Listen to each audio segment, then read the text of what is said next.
안녕 여러분, их сайхан багш байна. За өнөөдөр багш нь та нартай таамаглалын дүрмийг зааж өгч байгаа. Таамаглалын дүрм маань олон төрөл байдаг бөгөөд өнөөдөр яг нэгийг зааж өгье. Заяа хамгийн ихнийх нь ао поида гэдэг дүрм байгаа. Будаа ч нь харах үзэг штэ тийм ээ. Поида гэхэр харагдах болчихж байгаа. Тэгэхээр тэмдэгний хойноос о поида гэхэр тэгж ингэж харагдаж байна гэсэн утгатай. За тэгэхээр энэ дүрм нь хин нэгний харагдаж байгаа байдал эсвэл сэтгэл санааны байдлыг харж таамаглаж хэлэхдээ тэгж ингэж харагдаж байна гэж хэлж болно.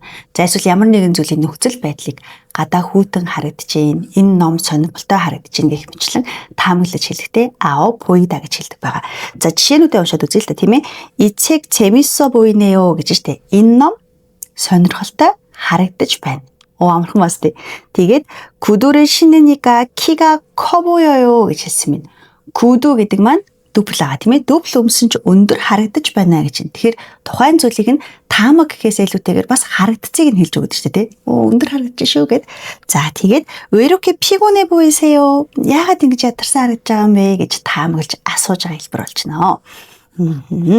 За тэгвэл энэ дүрмийг өнгөрсөн болон одоо цаг дээр таамаглал дээр яаж хэлдэг юм бэ гэхээр ао 보였다 гэд 보이다 гэдэг үгэн дээр нь өнгөрсөн цаг, ирээдүйн цаг, одоо цагаа залгахад болно. За тэгэхээр ядарсан харагдсан гэх юм бол яах нь вэ? Яг тэр 보이다가 보였어 болгочиход болно гэсэн үг ээ. За мөн 게 보이다 гэж бас хэлдэг байгаа. Тэгэхээр яг энэ дээр гаргаж байгаа чиг 김밥이 맛있어 보여요 гэх тийм ээ. Энэ 김밥 амттай харагдаж байна гэж хэлж болно. Эсвэл 맛있게 보여요 гэж бас ярьдаг. Энэ бол ихэвчлэн яриан дээр хэрэглэгдэх шүү. За тэгвэл энэ дүрмийг ойлгосон бол манайхан өнөөдөр цагаагаар сайхан харагдаж байна. Тэрцүү үнтэй харагдаж байна гэсэн хоёр өгүүлбэрийг зохиогоод коммент хэсгээр үлдээгээрэй. 안녕.